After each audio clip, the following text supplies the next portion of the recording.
서로 인사 한번 나누시죠. 사랑을 세워갑시다. 사랑을 세워갑시다. 오늘은 사랑을 무너뜨리지 맙시다 라는 그런 제목으로 하나님 말씀을 나누려고 합니다. 12월 성탄절에는 주님이 오시는 의미가 여러 면으로 이렇게 필요성을 말하게 됩니다. 예컨대 어두운 세상에 빛으로 오시고, 또 죽음 가운데 생명으로 우리에게 오시고, 또 다툼과 전쟁의 한복판에 평화의 주님으로 우리에게 이렇게 오신다 얘기합니다. 그 중에 다툼과 시기, 질투로 가득 찬 이 미움의 세상에 우리 주님께서 사랑으로 오신다.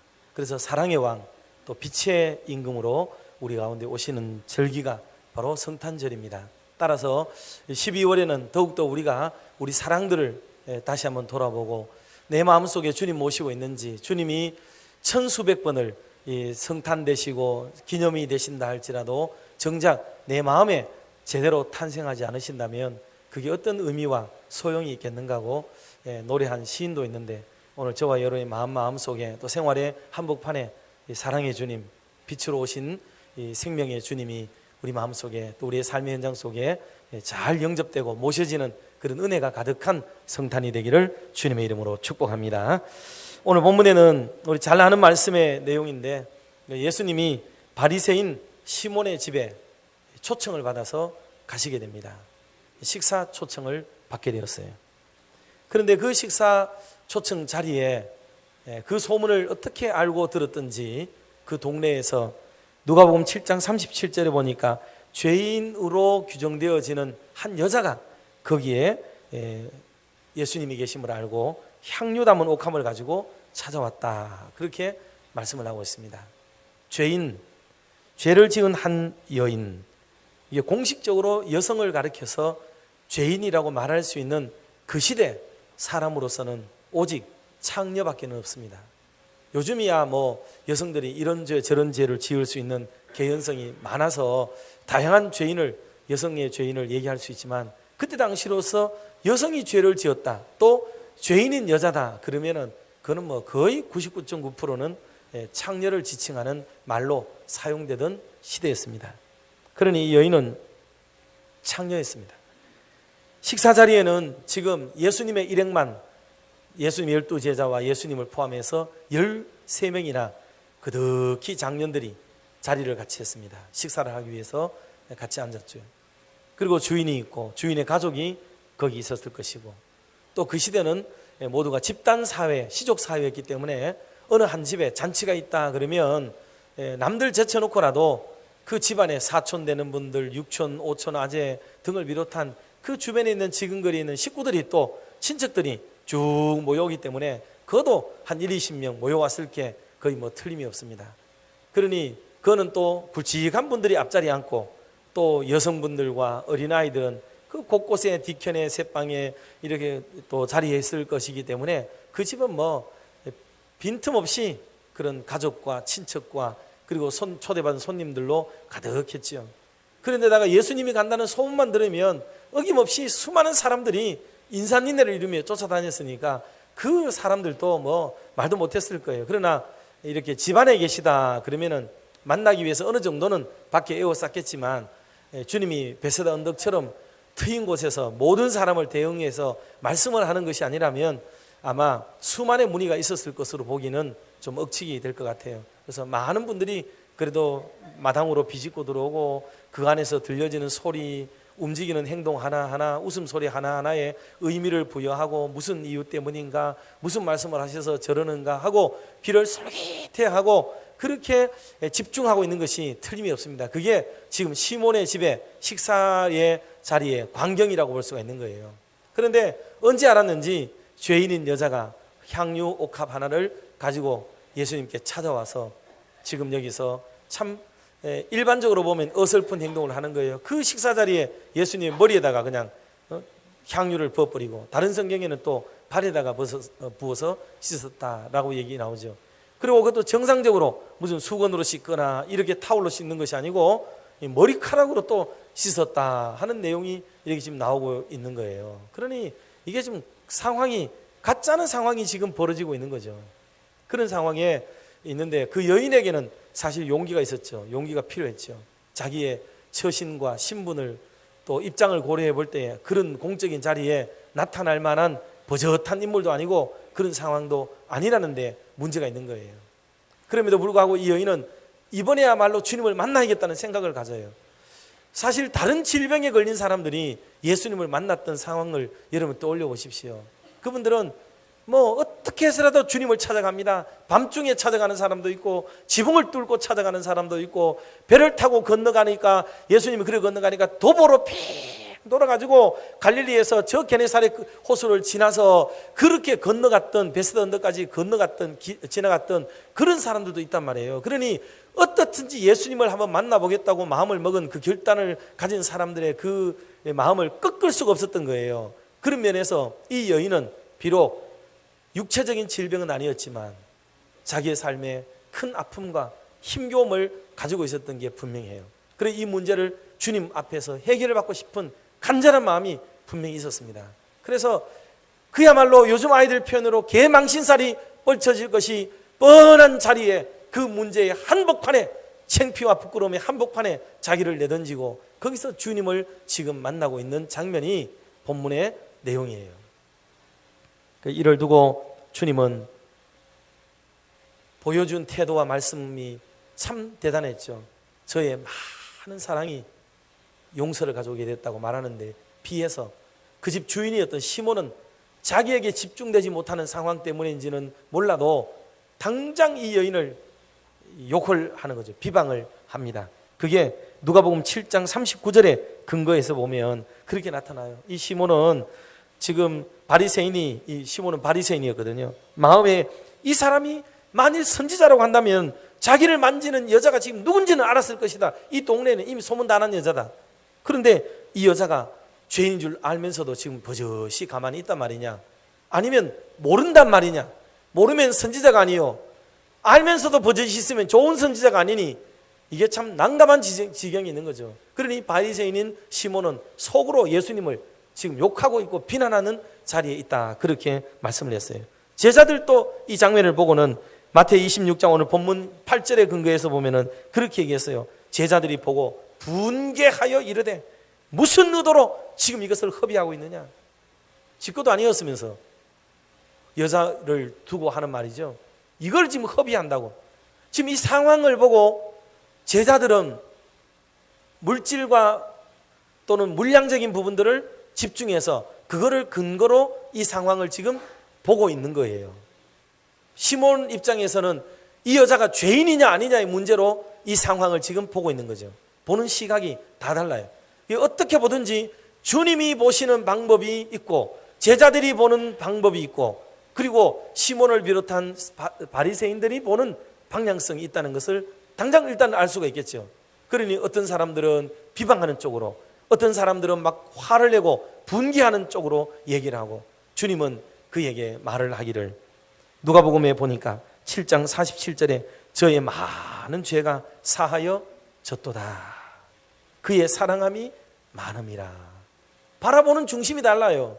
뭐를 기점으로 바라보느냐에 따라서 이 상황은 각자에게 해석이 지금 다른 동일한 사건, 하나의 사건인데도 불구하고 보는 사람의 시선에 따라서 이 사건은 전혀 판이한 결과를 가지고 온다는 것을 알 수가 있는 거예요. 여러분 이게 인생이에요. 인생은 똑같은 하나의 상황을 놓고도 바라보는 자의 시선에 따라서 그게 욕이 되기도 하고 그게 축복이 되기도 하고 그게 은혜가 되기도 하고 그게 비난거리가 되기도 하다는 것을 우리 대번에 알 수가 있는 거죠. 우리가 어떤 시선으로 예배를 드리고 어떤 시각으로 하나님께 나오는가 하는 문제는 여러분 대단히 중요해요. 그러므로 예배보다 더 중요한 게 그랬죠? 예배자가 중요해요. 기도보다 더 중요한 것은 기도자예요. 항상 이것을 염두에 잘 두어야 합니다. 우리는 내가 책임져야 될 부분을 쏙 빼버립니다. 예배가 은혜롭기를 바라고 있어요. 천만에요. 예배자가 은혜로우면 예배가 은혜로운 줄로 믿으시기를 바랍니다. 여러분 예배자가 똑바로 정신을 차리면 그 예배는 바로 되게 돼 있어요. 그런데 예배자가 딴 생각을 가지니까 예배가 은혜롭지가 못한 거예요. 기도가 왜 안 되냐고요? 그래, 기도자의 자세를 고쳐야 돼요. 기도자의 자세를 고치면 기도는 거짓말하지 않습니다. 기도는 반드시 하나님이 들으시고 응답하는 줄 믿으시기를 주의 이름으로 축복합니다. 그러므로 기도자인 우리가 얼마나 집중하고 얼마나 마음을 모으는가, 자기를 돌아봄이 없이 모든 책임과 문제가 남에게 있는 것처럼 전가하여 이야기하는 이런 신앙의 방식은 뜯어 고쳐야 합니다. 이게 고쳐지지 않으면은 그 신앙 평생 가도 똑같은 패턴에서 벗어나지를 못하는 거예요. 남에게 책임을 자꾸 전가하지 마세요. 교회가 왜 시끄러운지 아세요? 교회가 시끄러운 이유는 말하는 자가 자기를 중심으로 회개하거나 자기를 중심으로 책임을 묻는 말을 단 한 번도 하지 않기 때문입니다. 항상 다른 사람에게 모든 문제가 있는 것처럼 바라보는 시각과 시선이, 그게 바로 분통이 터지고 문제를 꼬이게 만들고 더 어지럽게 만들고 2차, 3차의 문제를 가져온다는 사실을 마음 깊이 생각을 해야 돼요. 자, 그래서 예수님은 그에게 계속해서 48절에 보니까 여자에게 두 가지로 얘기를 해요. 하나는 죄사함을 받았다 얘기를 해요. 죄사함을 받았다. 그리고 50절에 가면은 죄사함을 받은 다음에는 구원함을 받았다 얘기를 해요. 죄사함을 받고 구원함을 받는, 물론 이게 당연히 단계적인 거죠. 그래서 사랑 때문에, 그 사랑이 풍성했기 때문에 죄사함을 받고, 죄사함을 받았으니까 구원도 받게 되어진 당연한 영적 수순을 지금 얘기를 하고 있는 거예요. 그러니 오늘 저와 여러분이 이 말씀을 듣는 내내 검토해야 될 게 뭐냐면, 내게 진정한 사랑이 있는가? 나는 정말 하나님을 사랑하고 주님을 사랑하고 몸된 교회를 정말 내 마음의 중심으로 내가 사랑하는 마음이 있는가? 이 사랑이 적으면 용서도 적고 기쁨도 적고 그래요. 그러나 이 사랑의 마음이 크면 클수록 놀랍게도 은혜도 크고 죄사함도 크고 그리고 구원의 놀라운 감격을 누리게 된다. 오늘 본문이 말씀을 했습니다. 자, 그러면 이것이 사랑, 이런 놀라운 사랑을 가져야 되는데, 이 사랑을 주님과 우리와의 사랑, 교회와 우리와의 사랑, 성도와 성도와의 사랑, 목회자와 성도의 사랑, 국가 간의 사랑 등을 비롯한 다양한 사랑을 무너뜨리는 그 이유, 연유는 도대체 무엇이냐 하는 것을 세 가지로 살펴봄으로써 이거를 우리에게서 박멸하고 끊어내므로 우리가 더 사랑을 세워가는 그런 자리로 들어갈 수가 있겠습니다. 첫 번째는 타인을 비방하는 거예요. 타인을 비방하는 거예요. 비방은 참 무서운 겁니다, 여러분. 비방은. 그리고 비방은 어떤 상황에서도 비방이 가능하다는 게 놀라운 사실이에요. 탈무드에 보면은 이런 말을 했어요. 하나님이 사람의 눈을 만들었는데 눈동자가 왜 검정색과 흰색으로 되어 있는가? 그런데 왜 검정색 바탕으로 세상을 보게 만드셨는가 하는 질문이에요.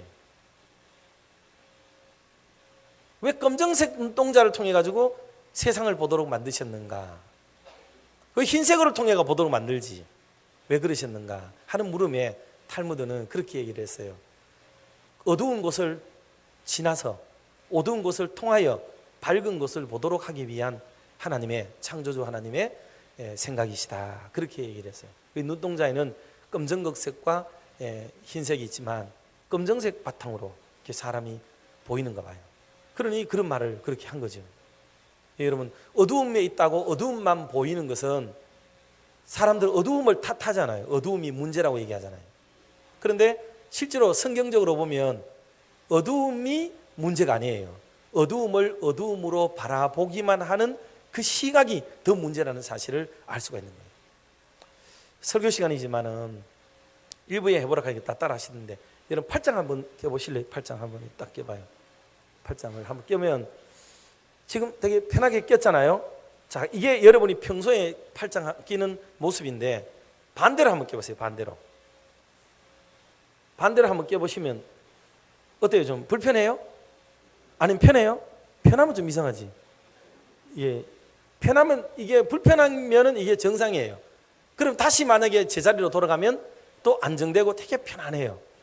이 사람에게는 이게 육체적, 신체적 습관이라고 하는 겁니다. 습관. 이게 길들여지고 학습되어져 있는 거예요. 여러분, 이것처럼 사고도 학습이 돼요. 학습. 아세요? 사고와 시각과 관점도 학습이 됩니다. 그래서 나는 늘 무엇을 보더라도 그런 쪽으로 그렇게 보면 그게 편해요. 그게 본능적으로 막 그렇게 나가는 거예요. 자, 오늘 예배를 드리고 있는 여러분들을 보고는 누가 비난하지 않을 수 있을까요? 여러분 생각 어떠세요? 저는 신앙생활 하면서 예배에 참여하는 자를 비난하는 소리를요 정말 많이 들었어요. 예배에 참여하는 게 비난의 대상이 될 수 있습니까? 그런데 돼요. 뭐 예배에 넋을 놓고 있다는 둥, 설교에 집중 안 한다는 둥, 예배 시간에 장난친다는 둥, 마음은 저 콩밭에 가 있는다는 둥, 뭐 등을 비롯해서 나는 저 사람만 보면 예배 시간에 밥맛이 떨어지고 뭐 어쩌고 저쩌고, 그 사람이 말하는 것도 그래, 목소리도 그렇고 노래하는 것도 그렇고 모든 게 그냥 막 비난의 대상거리가 되는 거예요. 여러분, 예배가 얼마나 경건하고 의롭고 정의로운 것이면 여기는 죄를 짓기 위해 오신 것도 아니잖아요. 그럼에도 불구하고 여기는 비난의 대상의 한복판이 될 수도 있어요. 그런 시각으로 바라보는 인간에게는 항상 모든 게 다 삐딱선으로 보일 수밖에 없는 거예요. 이게 비난은 그런 거예요. 비난은 이유가 있어서 그런 줄 아십니까? 아니에요. 비난은 모든 게 그렇게 보이기 때문에 이유가 되는 거예요. 그게 이유가 되는 겁니다.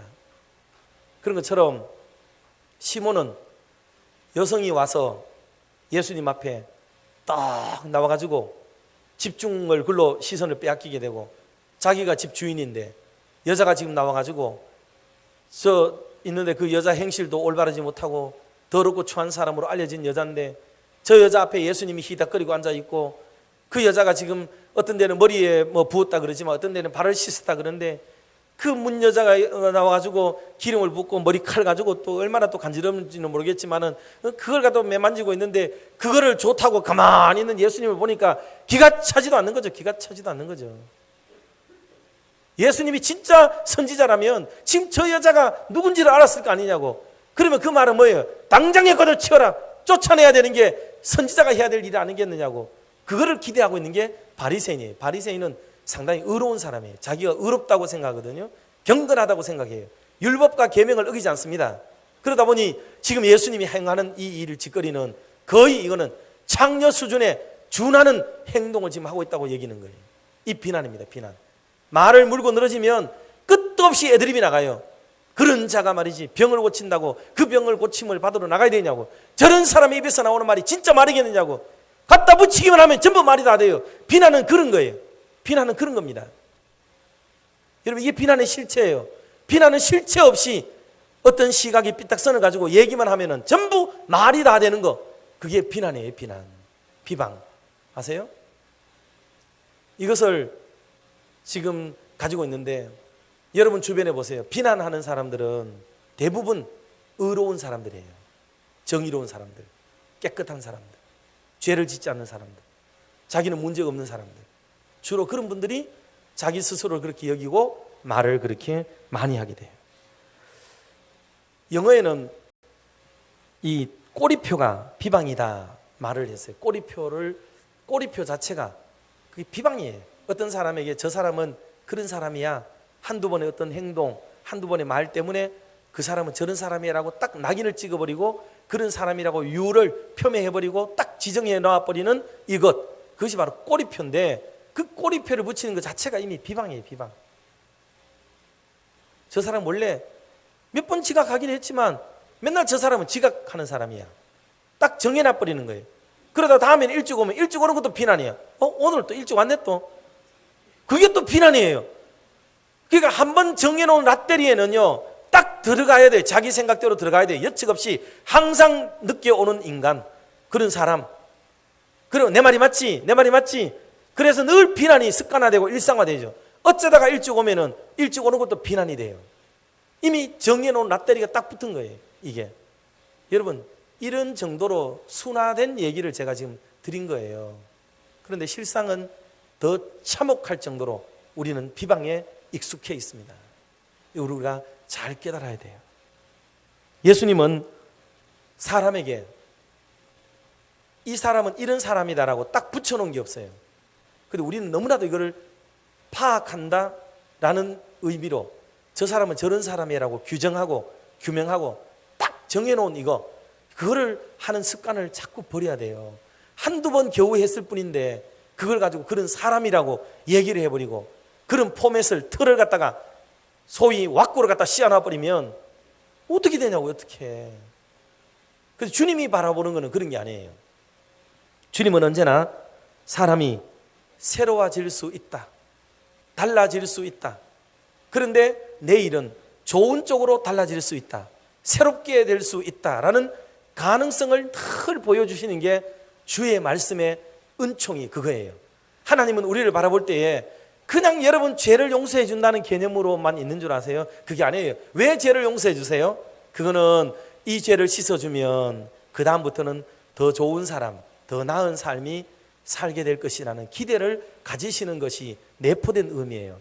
어제보다 오늘이 낫고 오늘보다 내일이 낫고, 비록 오늘은 이 땅에 매여 있지만은 영혼에 잇대어 살고 하늘을 쳐다보고 살아가는 그 삶의 방식을 취하는 사람이 되기 때문에 오늘 그를 받아주고 용납하고 용서하고 오늘 해결해 주면 되겠다라는 마음으로 주님께서 우리를 역사해 주셔서 은총을 베풀어 주고 죄사함, 용서, 받아주는 용납, 이런 것이 있는 거지, 그냥 우리가 단순히 죄사함을 받는다, 그리고 똑같은 삶을 산다, 이런 개념과 차원이 아닌 거예요, 이게. 그러니 저와 여러분들도 주님의 시선을 가지시고 오늘 불편한 사람들, 속상한 사람들, 마음에 차지 않는 사람들 함부로 딱 정해놓고 예단하고 정죄하고 그렇게 여러분 하지 마세요. 그 사람이 어제는 그랬을지라도 오늘은 그럴지라도 내일은 달라질 수도 있으면 여러분 어떡할래요? 달라지면 어떡할래요? 그 책임을 어떻게 지실랍니까? 성경은 그 점을 얘기하는 거예요. 우리는 창조도 아니고 심판자도 아니고 우리는 판단자도 아닌데 우리가 어떻게 규정을 하고 규명을 그렇게 할 수가 있겠습니까? 그러니 모든 이가 마음에 좀 덜 차도 내일은 좋아질 수 있을 것이다 라는 믿음을 가지고 소망을 가지고 빛을 가지고 그들을 대응할 수 있는 믿음의 사람들 되시기를 주의 이름으로 축복합니다. 그게 사랑으로 세워가는 거예요. 사랑으로 실제적으로 세워가는 거예요. 부모님들은 잘 알죠. 자기 새끼들이 어떤 존재인지 다 알아요. 집에 가면 어떻게 생활하는지, 방구석은 어떤지, 생활 습관은 어떤지 다 알아요. 다 알아요.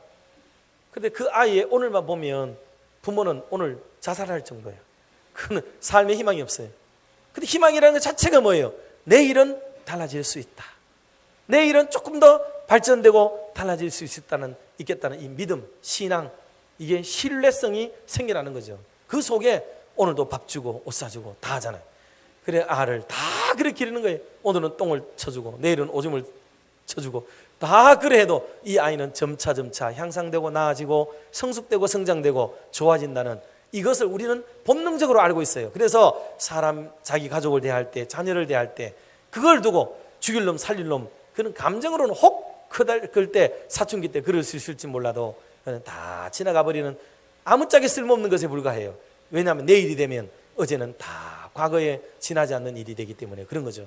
그런 것처럼 성도들 상호 간에도 교회 안에도 역시 우리에게는 내일이라는 것, 이것 하나가 신앙 안에서의 희망인 것을 꼭 기억해서 우리가 서로 상호 깊이 사랑하고 또 많이 사랑해 줄 수 있는 은혜의 교회, 축복의 교회 되기를 주님의 이름으로 축원합니다. 자, 그래서 이 비판의식, 이 비방의식, 비난하는 것, 이거를 고치는 것이 바로 사랑을 완성시켜가는 중대한 거예요. 사랑을 깨트리는 것은 비난이에요. 누가 나를 비난했는데 그 사람 좋아할 리가 어디 있어요? 그거는 관계를 깨자는 거지. 사실을 이야기했지만은 그 사실을 이야기한 게 아니고 그 사람하고 내하고의 관계를 깨자는 게 비난의 목적이에요. 그게 결과적으로 그래 된다 이 말이에요. 그러니 그 사람하고 관계를 깨기 싫으면 적어도 비난하지만 안 돼요. 그럼 멈춰야 될 일이다. 두 번째는 자기 기만이에요. 자기 기만. 자기 기만은 자기를 속이는 거죠. 자기를 속이는 거예요. 사람이 남에게 거짓말을 많이 하는 게 아니고 살아가면서 사실은 자기에게 거짓말을 제일 많이 하고 살아요. 그게 사실은 자기를 속이고 살죠. 오늘 여자의 솔직한 행동을 보고 예수님은 참 많은 사랑을 가진 사람이다라고 그의 부족된 것보다도 그가 가지고 있는 장점을 얘기했어요. 장점. 이 여인에게는 진실한 마음과 지금 사랑의 마음을 잔뜩 가지고 있구나 하고 이 생각을 하고 있어요. 그런데 지금 제자들과 이 사람들은 그렇게 생각하지 않았어요. 이거를 어떻게 허비하느냐? 값진 향유를 왜 허비하느냐? 팔아서 가난한 사람들에게 주었더라면 더 좋았을 텐데 라는 얘기를 제자들이 하는 거예요. 제자들의 말도 100번 맞는 말이죠. 왜냐하면 우리 일상에서 너무 많이 하는 그 대화의 내용 이런 것 아닙니까? 차라리 그거 가지고 이렇게 했으면 좋았을 텐데 막 얘기하는 거죠. 근데 사실은 뭐예요? 그 돈이 원래 자기 거였나요? 아니, 지금은 아직 돈으로 바꾸지도 않았지만 그걸 돈으로 바라보고 있는 제자들의 시선을 한번 생각해 보세요. 이 여자는 자기 거를 애써 번 거를 지금 자기의 목적대로 쓰겠다는 거죠. 그런데 그거를 상관하고 있는 거예요. 그러면서 그를 왜 쓸데없이 그렇게 하느냐? 주님께 한 거지만은 제자들은 그게 쓸데없는 거예요, 그게. 왜냐하면 자기와 관계를 맺고 있지 않거든요. 자기에게 유익이 없는 일은 전부 쓸데없는 일이에요. 여러분 자세히 이거 보세요. 이게 우리의 일상 속에 너무나도 실상 속에 나타나는 말씀들 아닙니까? 이게 내게 주면은 그게요 보람 있는 일에 쓴 게 되는 거예요. 남에게 주는 일은 하찮은 일이고 쓸데없는 일이 되는 거죠. 선한 일을 하다 보면 그런 소리를 너무나도 많이 들어요. 그래서 자기 갖다 주면 좋아해요. 제가 그랬잖아요. 교회에서 뭐 어떤 데 해봤자 저는 한 군데밖에 없으니까 뭐 재직기를 하는데 한 해 연말이 됐는데 돈이 한 100만 원 정도가 여유가 좀 있어가지고 그래서 가난한 사람 한 두 사람 정해가지고 한 50만 원씩 누구 좀 도웁시다라고 얘기했어요. 재직기에서. 그런데 아이고 누구 도웁자 얘기가 잘 나왔어요. 그래서 다 될 것처럼 돼가지고 좋으십니까? 하고 얘기하는데 한 분이 손을 이렇게 들더라고요. 그러면서 그건 안 된다는 거예요. 그거는. 그래가지고 왜 안 되냐 그랬더니 그거는 뭐 아들이 3명 있다는 거예요. 아들이 3명. 근데 아들이 3명 있는 건 맞아요. 근데 아들이 집도 팔아먹고 논도 팔아먹고 땅도 팔아먹고 다 팔아먹고 나가버리고 엄마는 그것을 집을 샀는 사람이 서울에 있기 때문에 집을 지켜줘야 되기 때문에 집 주인인데도 저방에 가가지고 옆에 방 거기에 한계를 얻어서 집을 지켜주고 거기 사는 거예요. 본체에 살던 안주인이 옆방에 와서 살고 있는 거예요. 본체는 자기들이 한 번씩 내려오면은 기거를 해야 되기 때문에 비워가지고 거기 있는 사람이 된 거예요. 그런데 주민등록상 아들이 3명 있다고 그러는 거죠. 근데 아들이 전부 다 하나같이 성공하지 못하고 실패했어요. 뭐 노름도 하고 뭐 여자 데리고 뭐 이러고 저러고 해가지고 집안에 그냥 거들나버린 거예요. 그런 집에 좀 불쌍해가지고 주겠다는데 주지 말자고 그러는 거죠. 그리고 딴 집에 다른 사람 청구해가지고 하자 그러니까 다른 사람도 안 된대요. 그리고 왜 안 되냐 그랬더니 그거는 정부에서 보조가 나온대요. 보조가. 그때 당시로 뭐 23만 원인가 21만 원 나왔어요. 그러니까 그 돈이 나오는데 왜 도와주느냐는 거예요. 정부가 도와주는데 왜 교회가 쓸데없이 도와주느냐고. 그러니까 그날은 아무도 도와주지 않기로 결의했어요. 그리고 끝났어요. 남을 도와주는 게 좋아할 것 같지요? 아닙니다. 절대로 싫어해요. 저는 그때 사람의 속성을 알았어요. 그래서 우리 교회는 선교부가 있는데 구제부가 있습니다. 구제부가 그 안에. 그리고 구제부는 누가 누구를 도와주는지도 모르게 해요. 왜냐하면 아니까 성도들이 불편해하더라고요. 알려지는 사람도 불편하고 아는 사람도 저런 사람을 왜 도와줍니까? 이 소리가 대번에 들어와요. 목사님 몰라서 그렇지 저 사람은요 뒤로 돈 많습니다. 다 안 들어온 줄 아십니까? 다 들어와요. 그날 그분이 다음날 병원을 가셨는데 병원을 갔다 왔다 그러길래 그 거리가 멀어요. 버스도 타고 왔다 갔다 해야 되고 해서 재정 집사님에게 돈 10만 원 달라 그래가지고 음료수 하나 들고 그래 인사로 갔더니 목사님 왜 오셨느냐고 막 그러더라고요. 그런데 시선은 봉다리에 딱이니 봉다리를 보고 계시고 그래가지고 내놓고 봉투를 내밀고 그래 목사님 이래 안 해도 되는데 왜 그러셨냐고 그러고 재직회 때 제가 반대하더라도 목사님 하고 싶은 거 하시지 그걸 왜 또 안 하십니까? 뭐 이지를 하는 거예요. 진짜 이거는 좀 그런 거 아닙니까 이게? 그러면 안 되잖아요. 그때 제가 사람은 이렇구나 그걸 제가 진짜 느꼈어요. 오늘 본문에 나오는 제자들도 똑같은 거예요. 300데나리온이나 되는 돈을 팔아가지고 가난한 사람들을 나눠줬으면 좋았겠는데 왜 예수님인데 갖다 쏟아부어가지고 다 없애버리느냐고 그러고 있는 거예요. 여러분 이게 자기 기만이에요. 그러면 자기는 정말 이 일을 진짜 하고 싶어서 그러느냐? 그렇지 않습니다. 지금 여러분 이런 얘기가 있어요. 래프라고 하는 사람이 썼는 신의 살과 뼈라는 책에 보면 어떤 우화가 나오느냐 하면 선을 닦고 있는 스님 2사람 얘기가 나와요. 스님 2사람 얘기가 나오는데 이 산에서 이렇게 내려오다 보니까 비가 많이 와가지고 물이 불었는데 개울을 하나 건너야 되는데 개울을 건너야 집을 가야 되는 아가씨가 하나가 거기 왔는 거예요. 바람에 날릴 듯이 그런 예쁜 옷을 입고 물을 건너지 못해서 발을 동동 걸리고 있는데 스님 둘이 내려오다가 한 스님이 그걸 보고는 얼른 아가씨를 떡 하나 가지고 물을 이렇게 건너다가 턱 내려놨어요. 그러니까 옆에 있던 스님이 대번에 막 공격하는 거예요. 선을 추구하는 스님이 저렇게 아가씨를 안다니, 그것도 저렇게 이쁜 아가씨를 말이지. 막 욕을 해대는 거예요. 올라가는 내내 그렇게 얘기를 하는 거죠. 그러니까 그 스님이 한마디를 해요. 아이 스님, 저는 그저 물을 건너지 못하는 사람을 안아다가 물을 건네준 것 뿐인데, 그래서 한번 안았는 건데 스님은 지금 계속 이 여자를 안고 있네요. 그 말을 했어요. 이게 뭔 말인지 이해가 되는 사람은 굳이 절에 안 가도 됩니다. 돌을 그렇게 터득을 한 거예요. 돌을 안아가지고 옮긴 것도 문제지만 그런 상황이 그랬고, 그러나 지금 같은 경우에는 그 여자를 내내 안고 있는 것은 그 남자라는 거죠. 그 다른 스님이라는 거죠. 그 우리가 삶의 현장 속에 보면 이런 현상들이 너무 많이 나타나는 거예요. 뭐 정부에 일하는 분들도 마찬가지고, 어떤 데는 막 사각이짝 돌린다, 돈 돌린다 막 이러는데 알고 봤더니 자기들은 차떼기로 돌리고 뭐 이런 일도 너무 많고요. 그 자기들이 못한 일을 남들이 하면은 그게 아쉬워가지고 그 죄악이라도 범죄라도 내가 했어야 더 좋겠다는 생각을 갖는 듯이 그렇게 자기를 기만하는 마음들이 막 생겨나는 거예요. 여러분, 오늘 본문에서 나오는 말씀에서 본질적인 것은 여자가 손수건으로 예수님의 머리를 씻었느냐, 머리털로 씻었느냐가 아니에요.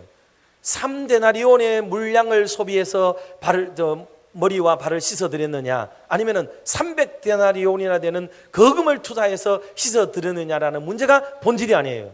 이 문제는 그저 그 여자는 주님을 사랑하는 많은 마음으로 자기의 마음에 새 출발을 다짐하는 거예요.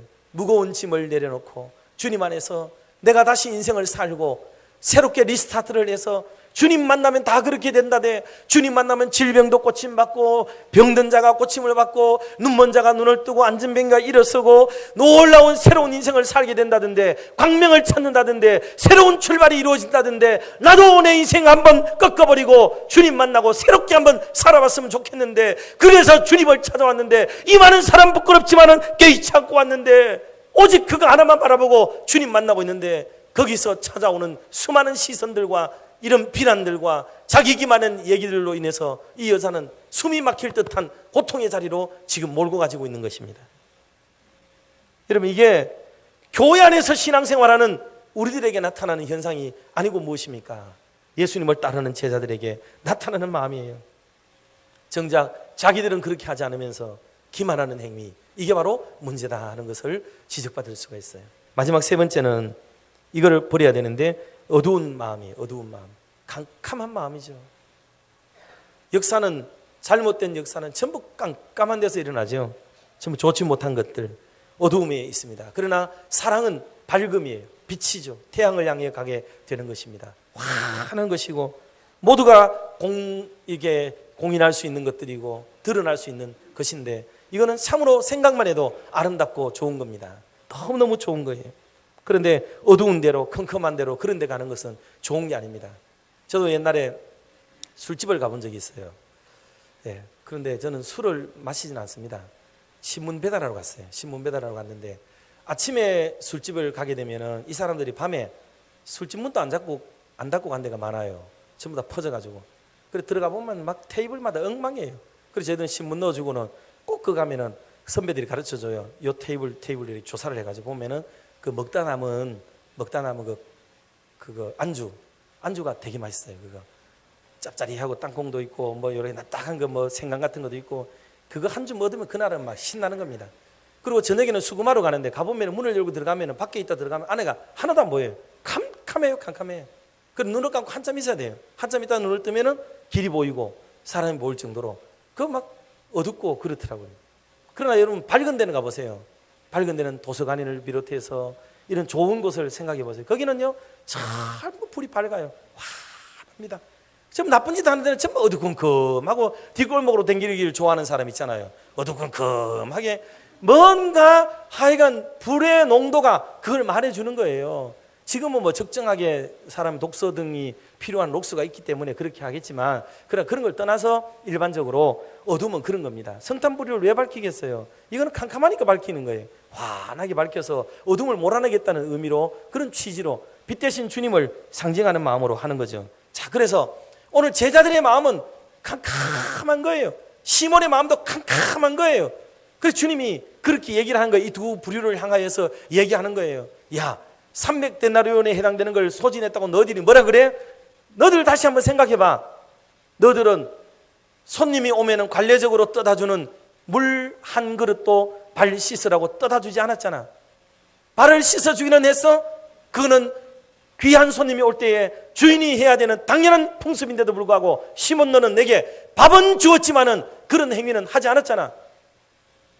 이 여인은 지금 값싼 비싼 향유를 깨트려서 내 머리를 씻기고 있지만은 너는 흔하디 흔한 감람유 하나, 올리브유 하나조차도 가지고 와서 내 발에 부은 적이 없잖아. 그런데 너네들이 왜 이를 비방하고 이렇게 험담하고 있느냐고, 그렇게 얘기를 지금 하고 있는 거예요, 이게. 그러니 이들의 행동은 이율배반적인 거예요. 말로는 구제, 사랑, 섬김 막 떠벌리고 있지만은 실제로 그 안에는 사랑은 없는 거예요, 사랑이. 그러나 이 여자는 사랑이 충만하니까 사랑 때문에 이런 헌신이 해도 아까워지지가 않는 것이죠. 보람이 있는 거예요. 그래서 주님은 이 여자는 내 장례를 예비한 것이다 라고까지 승화시켜서 말씀을 할 만큼이 되는 겁니다. 말씀을 정리하도록 하겠습니다. 여러분, 미국의 로젠달 박사님이라고 계시는데 국립정신건강연구소에 계시는 분이세요. 근데 이분이 소위 말하는 SAD, 계절병 정신 병인데 이게 의학적으로는 우울증에 해당되는 거예요.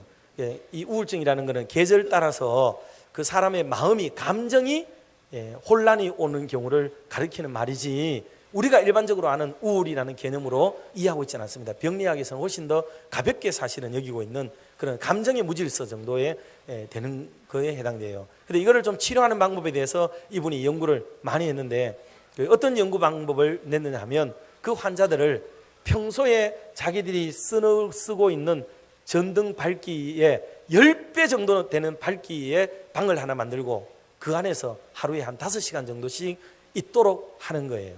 그러면 그 사람이 점차 호전되어지고 좋아지는 것을 볼 수가 있었다고 보고를 냈어요.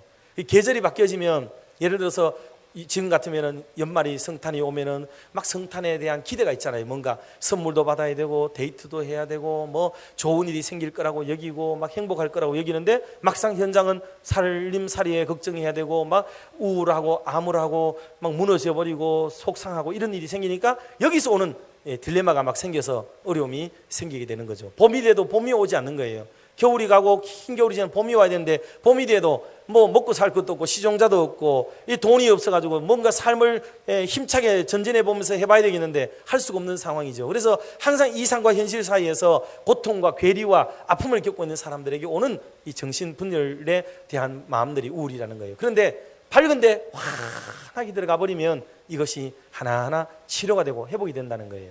그런 밝음을 연장시키는 것이고 봄을 앞당기는 것이고 희망을 주는 거예요. 계속해서 그런 거를 주게 되면 좋다는 거죠. 우리 교회도 곳곳마다 좀 전등이나 이런 것들을 요즘 LED로 좀 바꿀 수 있으니까 가급적 해서 환하게 곳곳마다 컴컴한데 좀 없애고 곳곳마다 좀 밝게 해야 그게 신앙생활에도 맛이 나고 행복하고 좋지, 너무 절약이라는 측면에서 막 전부 끄댕기만 하면 여러분 그거는 좋은 거라고 보기는 어려울 수도 있어요. 환하게 좀 하는 게 좋습니다. 사랑하는 성도 여러분, 오늘 결론의 말씀은 이거예요. 오늘 이 바리새인들과 바리새인이었던 시몬은 어떤 뉘앙스로 예수님께 대드느냐 하면 이거예요. 예수님, 나는 계명을 다 지켰습니다. 그러니 내가 저들을 비방하고 내가 저들을 향하여 손가락질을 하는 거지. 내가 도둑질 하지 말라는 말씀 다 지켰고, 그리고 살인하지 말라는 말씀 내가 지키고, 간음하지 말라는 말씀 내가 다 지키고 있고, 그리고 이웃을 향하여 거짓 증거하지 말라는 말씀 내가 다 지키고, 부모님 내가 잘 섬기고 있고, 그러니 나는 율법에 대해서 흠이 없습니다. 라고 생각하는 거죠. 그러면 사함을 적게 받은 사람은 용서에 대한 기쁨이 적을 수밖에 없는 거죠. 그래서 자기는 계명을 다 지켰다는 거예요. 그런데 주님이 그들에게 하는 한마디 말씀이 있어요. 나중에 보면 다른 요한복음과 다른 성경에 보면 그 뒤에 나오는 게 새 계명을 그들에게 주어요. 새 계명. 새 계명은 뭐예요? 서로 사랑하라. 그래, 네 말대로 그 율법 지키고 저 계명 지키고 저거 다 지켰다니 잘했다. 그래, 그러면 내가 새 계명을 줄게. 그 새 계명은 서로 사랑하라는 것인데 이 계명도 네가 지금 지키고 있느냐? 라는 물음이에요. 이 계명도 네가 지키고 있느냐? 이 사랑의 계명. 그러니 여러분, 지금 우리는 새 계명을 얘기해야 될 시대인데도 불구하고 옛 계명 얘기만 가지고 있었어도 곤란하다는 거죠. 바리새인에게 말했던 그거였어요. 그러니 오늘 이후로부터 사랑하는 성도 여러분, 저희들이 믿음 생활 잘하고 있지만 감사해요. 행복합니다. 참 축복합니다. 그런데 이후로 더 사랑하라는 이 계명도 잘 지켜나갈 수 있는 은혜로운 성도님들과 우리 온 교회가 될 수 있기를 주의 이름으로 축원합니다. 기도하겠습니다. 하나님 아버지, 감사합니다. 이 아침 불러주시고 말씀 앞에 우리를 세워주셨습니다. 부끄러운 마음들도